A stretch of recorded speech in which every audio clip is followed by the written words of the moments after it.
The incessant knocking hammered through the walls of my quiet suburban home, shattering the peaceful Saturday morning. My heart skipped a beat as I peered through the peephole, unprepared for the sight that greeted me. My brother-in-law, Griffin, standing on my doorstep with a smug grin plastered across his face. "Avery, open up," he demanded, his voice laced with impatience. Reluctantly, I unlatched the door, and there he stood, reeking of cheap cologne and overconfidence. "Griffin, what are you doing here?" "Can't a guy drop by to see his favorite sister-in-law?" He brushed past me, inviting himself into my living room without hesitation. "Nice place you've got here, Avery. Cozy." I bristled at his condescending tone, remembering Ethan's warnings about his brother's manipulative nature. "Cut to the chase, Griffin. What do you want?" He plopped down on the sofa, making himself at home. "Straight to business, eh? I like that." He leaned forward, his eyes narrowing. "I want what's rightfully mine, my share of Ethan's estate." My breath caught in my throat as the implication of his words sank in. "What are you talking about? Ethan left everything to me." Griffin scoffed, waving a dismissive hand. "Come on, Avery. You didn't really think my brother would cut me out entirely, did you? He owed me, and I intend to collect." Anger flared within me as I realized the depths of his greed. Ethan made his wishes clear. "I won't let you tarnish his legacy with your selfish demands." Griffin rose to his feet, towering over me. "You'll regret this, Avery," he snarled, his charming facade crumbling. "I'll get what's mine, one way or another." With that ominous threat hanging in the air, he stormed out, leaving me shaken to my core. As the door slammed shut behind him, I sank into the armchair, my mind racing. Ethan had warned me about Griffin's insatiable greed, but I never imagined he would stoop so low. A sense of dread washed over me as I realized this was only the beginning of what promised to be a tumultuous battle. In the days following Griffin's unannounced visit, a sense of unease settled over me like a thick fog. His ominous threat echoed in my mind, a constant reminder of the storm brewing on the horizon. Ethan had always been tight-lipped about his personal affairs, but now I found myself sifting through his meticulously organized files, desperate to uncover any clues that could shed light on Griffin's sudden interest in his estate. It was then that I stumbled upon a locked safe, tucked away in the back of Ethan's closet. My hands trembled as I punched in the combination he had once revealed to me, and the heavy door swung open, revealing a trove of documents and financial records. My heart raced as I pored over the papers, piecing together the puzzle of Ethan's hidden investments and substantial fortune. It all made sense now. Griffin had caught wind of this secret, and his greed had been ignited. As if on cue, my phone buzzed with a text from an unknown number. "I know what you're hiding, Avery. Give me what I want, or there will be consequences." I felt the blood drain from my face as the gravity of the situation hit me. Griffin was watching, waiting for an opportunity to strike.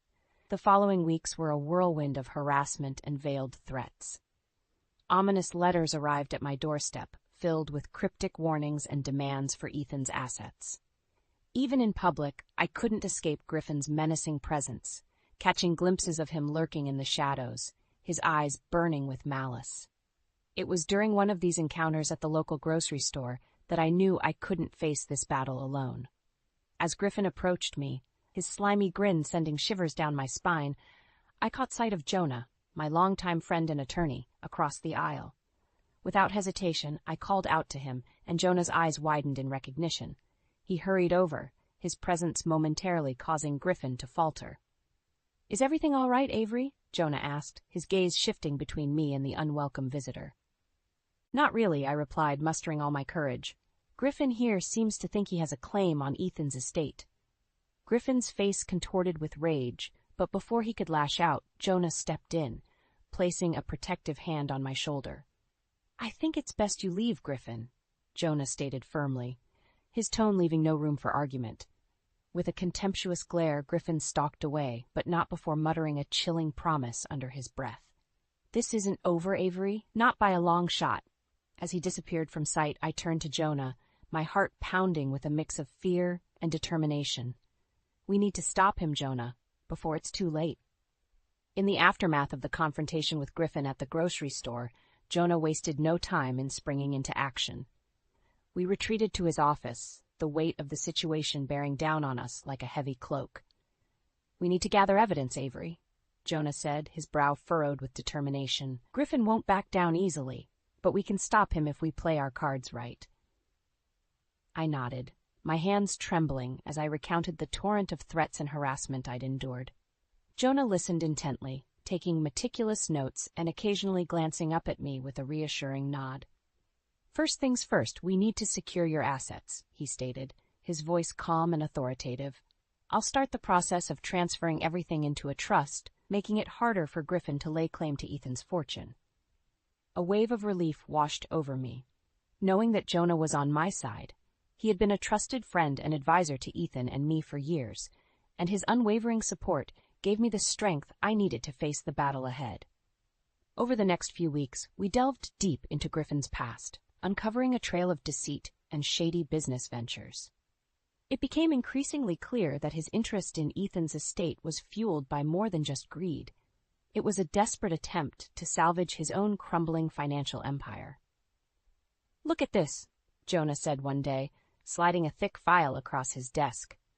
"Griffin has been involved in numerous fraudulent investment schemes, preying on unsuspecting individuals and making off with their life savings." My stomach churned as I flipped through the pages, each one revealing a new layer of Griffin's depravity. "How could he do this to innocent people?" I asked, my voice laced with disgust. Jonah shook his head grimly. "Greed can drive even the most charming individuals to commit despicable acts." As the evidence mounted, a plan began to take shape. We would lure Griffin into a trap, using his own greed against him. Jonah arranged a meeting with a group of potential investors, who were actually trusted associates of his. The stage was set, and all we needed was for Griffin to take the bait. Sure enough, the prospect of securing a substantial sum of money proved too tempting for Griffin to resist. He agreed to the meeting, unaware of the snare we had carefully laid. "Are you sure you're ready for this, Avery?" Jonah asked, his eyes filled with concern. "Once we set this plan in motion, there's no turning back." I steeled my resolve, anger burning deep within me at the thought of Griffin's callous actions. "I'm ready, Jonah. It's time to put an end to this once and for all." With a firm nod, Jonah squeezed my shoulder reassuringly. "Then let's do it. Let's bring Griffin down and secure Ethan's legacy." In the weeks leading up to the fateful meeting, Griffin's desperation grew palpable. His attempts to intimidate me intensified, with a barrage of threatening messages and ominous encounters that left me constantly on edge. "You think you can outsmart me, Avery?" he sneered during one such confrontation outside the local grocery store. "I'll make you pay for this, mark my words."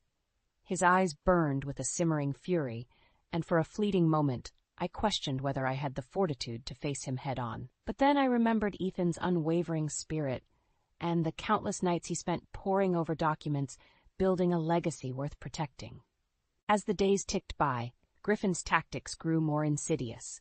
He launched a smear campaign against me, spreading vicious rumors and lies throughout our once close-knit community. Whispers followed me wherever I went, and I found myself increasingly isolated, my once friendly neighbors now regarding me with suspicion and disdain. "Don't let him get to you, Avery," Jonah urged during one of our strategy sessions. "He's desperate, grasping at straws to break your resolve." I nodded, my jaw clenched with determination. "I won't give him the satisfaction, Jonah. Ethan wouldn't have backed down, and neither will I." Despite the mounting pressure, we remained steadfast in our plan, meticulously preparing for the fateful meeting that would either be our triumph or our undoing. Finally, the day arrived, and I found myself seated in Jonah's office, surrounded by his trusted associates posing as potential investors. The tension in the air was thick, and I could feel my heart pounding in my chest as we awaited Griffin's arrival. When he finally swept through the door, his arrogance was palpable. He greeted the assembled group with a practiced charm, oblivious to the trap we had carefully laid. "Gentlemen, ladies," he began, flashing that sickening grin. "I appreciate you taking the time to hear me out today. I have an opportunity that will change all of our lives forever." I fought the urge to roll my eyes as he launched into his well-rehearsed pitch, touting the merits of a once-in-a-lifetime investment that was sure to yield astronomical returns. As he spoke, I caught Jonah's eye, and he gave me a subtle nod. It was time to spring the trap. "That all sounds well and good, Mr. Collins," one of Jonah's associates chimed in, "but we'll need to see some documentation before we can proceed." Griffin's smile faltered for a moment, but he quickly regained his composure. Of course, I have everything right here." He reached into his briefcase and produced a stack of papers, but as he began to hand them out, Jonah cleared his throat. "If you don't mind, Griffin, I'd like to take a look at those documents first." The tension in the room was palpable as Jonah scrutinized the papers, his brow furrowed in concentration. After what felt like an eternity, he looked up, his expression grave. "These documents are forgeries, Griffin, poorly executed ones at that." In that moment, the facade crumbled, and Griffin's true nature was laid bare for all to see. The storm had finally broken, and there would be no turning back. The seconds ticked by in deafening silence as the weight of Jonah's words hung heavy in the air. Griffin's face contorted into a mask of rage, his carefully cultivated charm crumbling like a house of cards. "You think you're so smart, don't you, Avery?" He spat, his eyes boring into me with a venomous glare. "You and your little lawyer friend have no idea what you've gotten yourselves into." I refused to cower, meeting his gaze with steely resolve. "It's over, Griffin. Your lies and deceit have been exposed." He let out a bitter laugh, the sound grating on my nerves. "You really believe you've won? This is just the beginning." Before anyone could react, Griffin lunged forward, swiping the stack of forged documents from Jonah's hands. In a blur of motion, he tore them to shreds, the remnants fluttering to the floor like confetti. "You want proof?" he snarled. "I'll give you proof." With trembling hands, he reached into his briefcase once more, producing a fresh set of documents. My heart sank as I recognized the familiar letterhead. It was from Ethan's investment firm. "These are the real deal, Avery," Griffin sneered, waving the papers in front of my face. Proof of my rightful claim to Ethan's fortune. My mind raced, trying to make sense of the situation. Could it be possible that Ethan had left a portion of his estate to Griffin after all? Jonah, ever the voice of reason, stepped in. "Let me see those, Griffin." For a tense moment, I thought Griffin might refuse, but then he relented, thrusting the documents into Jonah's outstretched hand. As Jonah pored over the pages, his brow furrowed in concentration. I held my breath, waiting for the verdict that would either shatter my world or solidify my victory. Finally, Jonah looked up, a triumphant gleam in his eyes. "These documents are forgeries as well, Griffin, and sloppy ones at that." Relief washed over me, but it was short-lived as Griffin erupted in a fury. "You're lying," he roared, his face contorted with rage. "Those documents are legitimate, and you know it." Jonah remained calm, unfazed by Griffin's outburst. "I'm afraid not, Griffin. The signatures are poorly forged, and the dates don't align with Ethan's financial records. It's a pathetic attempt at deception, and it's over." Griffin's shoulders slumped, the fight seemingly draining out of him. He sank back into his chair, his defeated, his grand scheme laid bare for all to witness. As the gravity of the situation settled in, I couldn't help but feel a twinge of pity for the broken man before me. Once so charming and self-assured, he had been reduced to a desperate, grasping shell of his former self, undone by his own insatiable greed. But any sympathy I harbored was quickly overshadowed by a sense of righteous triumph. Ethan's legacy had been protected, and justice had prevailed. As the others in the room began to disperse, Jonah placed a reassuring hand on my shoulder. "It's over, Avery. You've won." I nodded, letting out a shaky breath I hadn't realized I'd been holding. "Thank you, Jonah, for everything." He offered me a warm smile, his eyes shining with pride. "You did this, Avery. You stood up to Griffin and defended what's rightfully yours. Ethan would be proud." Those words meant more to me than Jonah could ever know. In that moment, I felt a weight lift from my shoulders, a sense of closure and vindication washing over me. The storm had passed, and I had emerged victorious, Ethan's legacy intact, and my own integrity unscathed. It was a victory hard won, but one that would forever shape the person I had become. The tension in the room was palpable as Griffin's facade crumbled, leaving him exposed and vulnerable. His once charming demeanor had given way to a desperate, unhinged man grasping at straws. "You can't do this to me," he bellowed, his voice cracking with desperation. "I deserve a share of Ethan's fortune." Jonah remained steadfast, his composure unwavering in the face of Griffin's outburst. I'm afraid the evidence speaks for itself, Griffin. Your attempts at deception have been laid bare, and you have no legal claim to your brother's estate. Griffin's eyes darted around the room, taking in the stern faces of Jonah's associates. Reality was setting in, and he knew he had been backed into a corner. You'll all pay for this, he spat, his words laced with venom. I'll make sure every last one of you regrets the day you crossed me. But his threats rang hollow, a feeble attempt to cling to the illusion of power he had so carefully cultivated. It was then that Jonah made his move, a calculated gambit that would seal Griffin's fate once and for all. If you have nothing to hide, Griffin, then you won't mind if we bring in a few more witnesses, he said, his voice calm and measured. Before Griffin could protest, Jonah stepped out of the room, returning moments later with a group of unfamiliar faces in tow.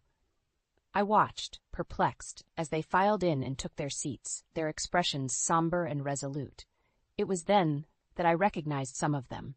They were former business associates, investors, and even friends of Griffin's, all wearing the same haunted look of betrayal.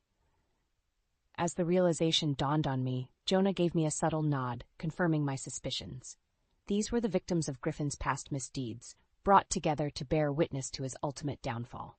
One by one, they recounted their stories, each more harrowing than the last. Tales of fraud, manipulation, and outright theft, all at the hands of the man who now sat before them, his shoulders slumped in defeat. With each account, Griffin's reputation crumbled further, the once charming facade stripped away to reveal the true depths of his depravity. As the testimonies continued, I could see the weight of his actions bearing down on him. His eyes, once blazing with arrogance, now held a haunted, hollow expression, the look of a man who had finally been forced to confront the consequences of his misdeeds. By the time the last witness had spoken, a deafening silence had settled over the room. Griffin sat motionless, his head bowed, a mere shadow of the man he once was. It was in that moment that I felt a strange sense of pity for him. Despite all the pain and turmoil he had caused, I couldn't help but wonder what had driven him down this path of destruction. Had it been pure greed, or was there something more, a deeper emptiness that he had sought to fill with ill-gotten gains? But my momentary lapse of empathy was quickly overshadowed by the realization that justice had been served.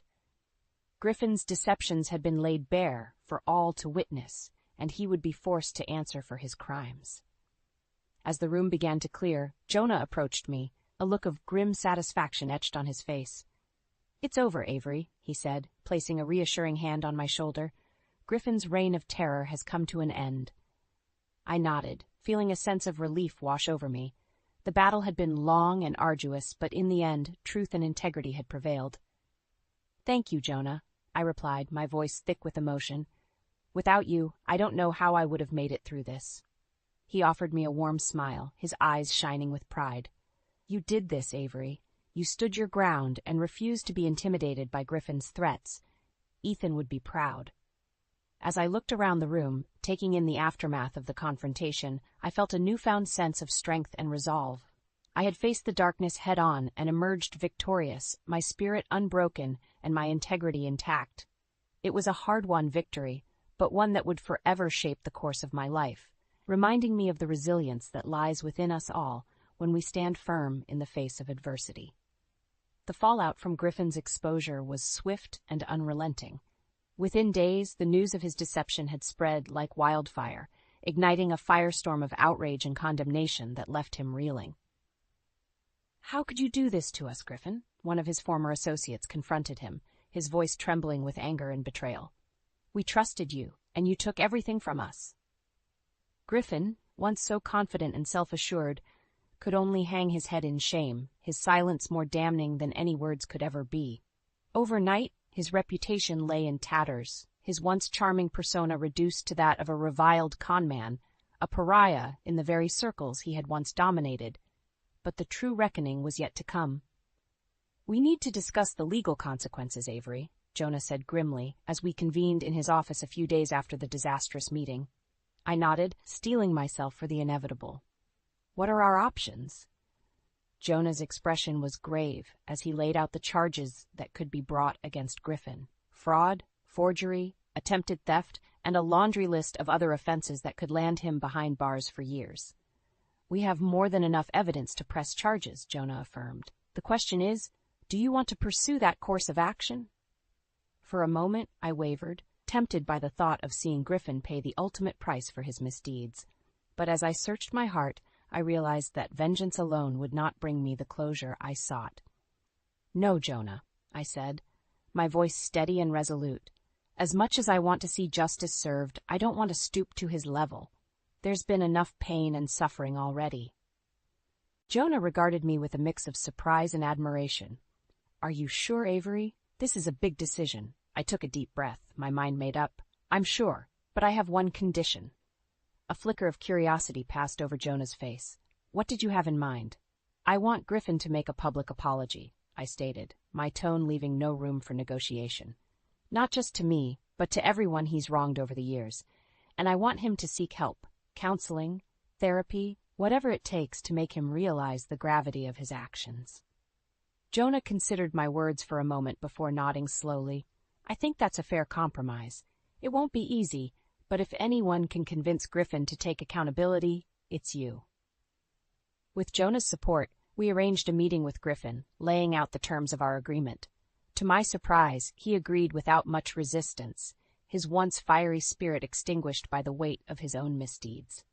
The public apology was a somber affair, held in a small community center that was filled to capacity with Griffin's former victims and associates.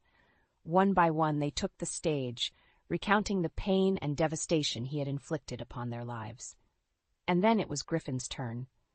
Hunched over the podium, his eyes downcast, he began to speak, his voice trembling with a vulnerability I had never witnessed before. "I stand before you today, a broken man," he began, his words punctuated by the deafening silence of the crowd. "For too long, I have allowed greed and ambition to blind me to the consequences of my actions, to the suffering I have inflicted upon those who trusted me." As he continued, pouring out a torrent of remorse and regret, I couldn't help but feel a twinge of sympathy for the man standing before us. Stripped of his bravado and charm, he was laid bare, a human being grappling with the demons that had brought him to this point. "I have no excuses, no justifications," he said, his voice breaking. "All I can do is ask for your forgiveness and vow to spend the rest of my days atoning for the wrongs I have committed." A hush fell over the room as he finished, the weight of his words hanging heavy in the air. And then, one by one, the members of the crowd began to rise, offering a smattering of applause that slowly swelled into a roar of acceptance and catharsis. In that moment, I realized that true justice had been served, not through vengeance or retribution, but through the power of accountability and redemption. Griffin had been humbled, forced to confront the consequences of his actions, and take the first steps towards a path of healing and growth. As the crowd dispersed, I approached Griffin, our eyes meeting for the first time without the veil of deception between us. "Thank you, Avery," he said, his voice barely above a whisper. "You showed me a mercy I didn't deserve." I offered him a small smile, a glimmer of hope shining through the darkness. "We all deserve a chance at redemption, Griffin. It's up to you to make the most of it." With that, we parted ways, our paths diverging towards an uncertain future. But as I looked back on the tumultuous journey that had led us to this point, I couldn't help but feel a sense of pride and resolution. I had emerged from the storm, battered but unbroken, my integrity and Ethan's legacy intact. And in the process, I had learned a valuable lesson, that true strength lies not in the pursuit of vengeance, but in the courage to offer compassion and the chance for redemption, even to those who may not deserve it. It was a victory that would echo through the years to come, a testament to the resilience of the human spirit and the power of forgiveness to heal even the deepest of wounds. In the aftermath of Griffin's public apology, a sense of closure washed over me like a soothing balm. The weight of the past few months seemed to lift from my shoulders, and I found myself able to breathe freely for the first time in what felt like an eternity. "You did the right thing, Avery," Jonah assured me as we sat in his office, the remnants of the legal battle strewn across his desk. "Griffin may have lost his way, but you gave him a chance to find redemption." I nodded, a small smile tugging at the corners of my mouth. It wasn't an easy decision. but it felt like the only path forward. Ethan wouldn't have wanted me to hold on to bitterness and resentment. Jonah's expression softened, and he reached across the desk to give my hand a gentle squeeze. Ethan would be proud of the strength and integrity you've shown throughout this ordeal. You've honored his legacy in the best way possible. Those words filled me with a warmth that I hadn't felt in far too long. Ethan's memory had been a guiding light throughout the darkness, a reminder of the values he held dear: honesty, compassion, and an unwavering commitment to doing what was right. As the dust settled and the legal proceedings drew to a close, I found myself reflecting on the journey that had brought me to this point. It had been a harrowing path, fraught with betrayal, deception, and the constant threat of losing everything that mattered most. But in the end, I had emerged victorious, not only in protecting Ethan's fortune, but in safeguarding the principles he had instilled in me: resilience, fortitude, and an unwavering belief in the power of forgiveness. It was with these values in mind that I decided to take the next step, a bold move that would cement Ethan's legacy and ensure that his spirit lived on long after I was gone. "I want to establish a charitable foundation in Ethan's name," I announced to Jonah one afternoon, the idea crystallizing in my mind with a clarity I hadn't felt in years. Jonah's eyes widened, a slow smile spreading across his face. "That's a brilliant idea, Avery. A fitting tribute to the man who meant so much to this community." And so, with Jonah's guidance and the resources from Ethan's hidden investments, I set about establishing the Ethan Collins Foundation, a beacon of hope and support for those in need within our community. The months that followed were a whirlwind of planning, organization, and outreach. I poured my heart and soul into the foundation, determined to create a lasting legacy that would embody Ethan's values and his commitment to making a positive impact on the lives of others. As the foundation took shape, I found myself surrounded by a network of dedicated individuals, all united in their desire to honor Ethan's memory and carry his vision forward. "This is what your husband would have wanted, Avery," one of the volunteers shared with me during a community event, her eyes shining with admiration. "He would be so proud to see the good you're doing in his name." Those words resonated deep within me, filling me with a sense of purpose and fulfillment that I had been searching for all along. In that moment, I realized that the true victory lay not in the battle against Griffin, but in the resilience and strength I had discovered within myself. As the sun began to set on that warm summer evening, I looked out over the bustling crowd, my heart swelling with pride and gratitude. This was Ethan's legacy, a living, breathing testament to the power of love, compassion, and the indomitable human spirit. And as I stood there, surrounded by the fruits of my labor, I couldn't help but smile. The storm had passed, and a new chapter was unfolding, one filled with hope, redemption, and the promise of a brighter future. It was a journey that had tested me in ways I could have never imagined, but one that had ultimately revealed the depths of my own courage and resilience. And as I looked towards the horizon, I knew that no matter what challenges lay ahead, I would face them with the same unwavering spirit that had carried me through the darkest of times. For in that moment, I had found my true purpose: to honor Ethan's legacy and to leave a lasting impact on the world around me, one act of kindness and compassion at a time. And as the sun dipped below the horizon, painting the sky in a brilliant tapestry of reds and oranges, I felt a sense of peace wash over me, a quiet confidence that the best was yet to come.